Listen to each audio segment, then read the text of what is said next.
Arsenal are in a tricky situation.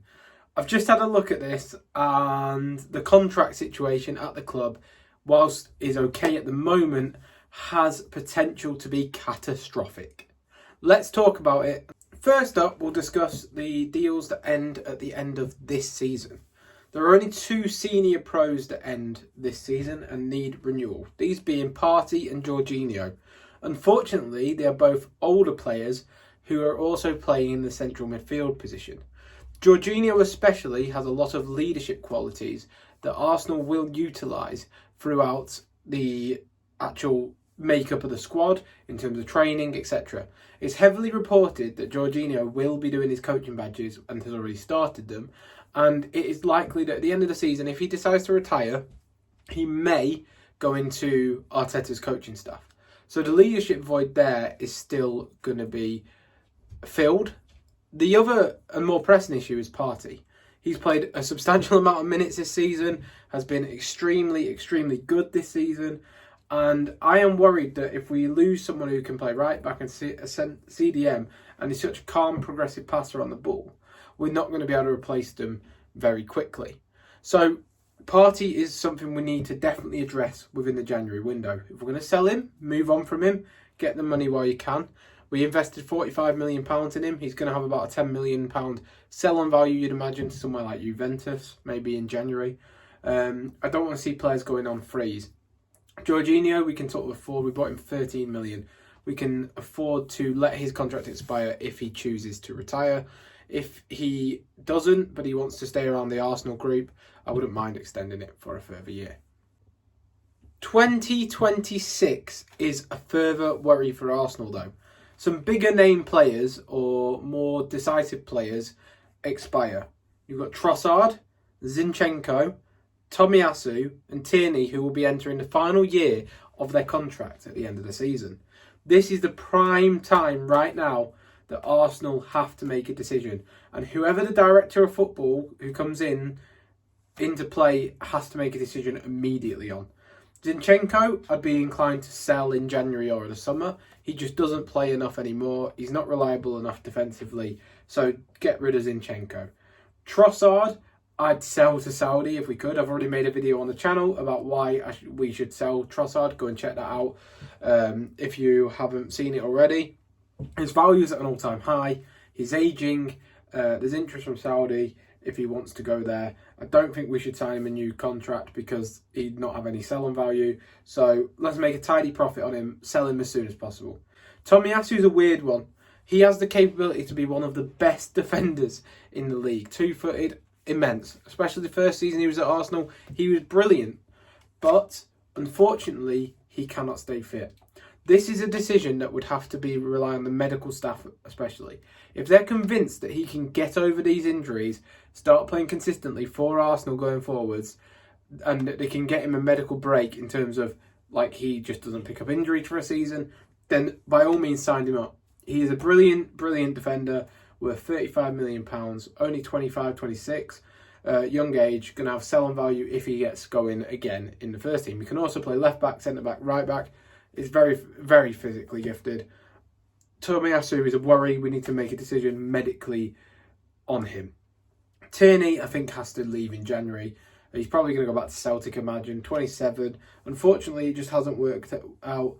Hopefully, he can get some game time with us this season if he sticks around. I do really like Kieran Tierney, but he's another one really on the sell list. Tomiyasu luckily has a further option in his deal for an extended year, according to Transfermarkt. So that means that it isn't as pressing necessarily right this second. We can see how his fitness fares and then make an informed decision on that. Now, the big one. 2027. I'm going to name them all so they're just punch after punch hitting you. But this is horrendous. 3 years on the deal. So you remember, at the end of the year, they'll be going into the 2-year period, which is when player power comes into it. That is when players can start playing the clubs against each other to get more money, etc. Saka, Saliba, Gabriel Magalhaes, Gabriel Martinelli, Gabriel Jesus, all expire in 2027. None of them have future years. The most pressing of those is 1,000,000% Saka and Saliba. And then I'd actually say probably Gabriel Magalhaes because he's the partner of Saliba. And then I'd say Martinelli, as much as I love Martinelli. I think the latest we can leave them to getting them re-signed is the end of the season. It's a shame Edu couldn't do it before he left with the Brazilian links to Gabriel especially and Martinelli. For me, Jesus depends on where he is mentally. At the moment, he looks clocked out, so I'd be inclined to get rid of him. But Saka, Saliba, Gabriel and Martinelli, it's only a matter of time before the likes of Real Madrid come in for him. And if we haven't won any major honours before that point, they'd have all the incentive to leave to Real Madrid because you're guaranteed Champions League football. You're guaranteed basically a Champions League in your career. So, that's a worry. Real Madrid, though, themselves have had injuries in the defence and they're apparently looking to strengthen the defence in January. And that's great news because it means that they might get a young player who they're going to build a team around and the ship might just pass for Saliba, which is brilliant news for him. And it means that maybe, just maybe, they bring in a young centre-back. Or, alternatively, if they wait, if Ibrahima Konate continues the growth pattern he's on at Liverpool, his contract is up the year prior to Saliba. So, hopefully, they can pursue Ibrahima Konate. But these deals need to be done. They're going to be a priority for the new director of football. They're going to be a priority for Arteta. They're going to be a priority for Arsenal Football Club. And something makes me think that more so Saliba, Gabriel, Magalhaes, more so Saliba and Saka depend entirely on if we win major honours prior to that period. Whilst you'll be like, yeah, but Saka's Starboy, Saka's at Arsenal. It's interesting how when he signed a new deal, it was only a 3.5 year extension. He didn't do a 4.5, 5.5 year. He didn't commit fully to the club. Martinelli has said time and time again he will stay at the club for his whole career if he gets a chance. And for me, that means he's more of a set deal. It means that we're in a more advantageous position and don't worry necessarily about him sort of leaving the club. So he's not a priority in terms of that right this second. Gabriel Magalhaes, for me, as much as I love him and Arsenal fans appreciate him and he is one of the best centre-backs in the league, I don't think his general appreciation across world football is necessarily as high as it is at Arsenal. So maybe he stays put and is a bit easier to sort of negotiate with. But obviously he did see that his heart was set on Saudi last summer.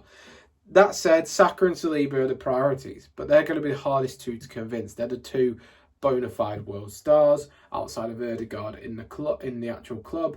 So watch this space, but that'll be the priority for the new director of football, certainly. I hope you've enjoyed today. A bit more of a ramble, a bit less edited, should I say. Obviously, we'll put the pictures up and stuff of each player as I'm speaking about them. But yeah, if you have enjoyed, please be sure to like and subscribe. It always is appreciated, and it also really helps the channel out. Thank you. Don't worry, we're also doing a lot to try and improve the content on the channel, try and improve the editing.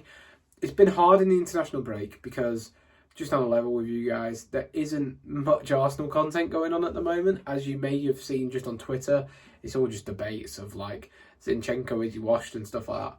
Arteta, is he Mourinho? I don't know, loads of rubbish like that. But yeah, let me know what you think in the comments below about this contract situation at Arsenal. It's a worry, definitely. I think we need to get on the negotiating table yesterday for the likes of Saka and Saliba. But I'm sure the club have it in hand. Let's just hope the new director of football, whoever it is, if it's Campos or whoever, come in and get on the negotiation table and sort these deals out. Thank you for watching. Please be sure to like and subscribe. See you next time. Goodbye.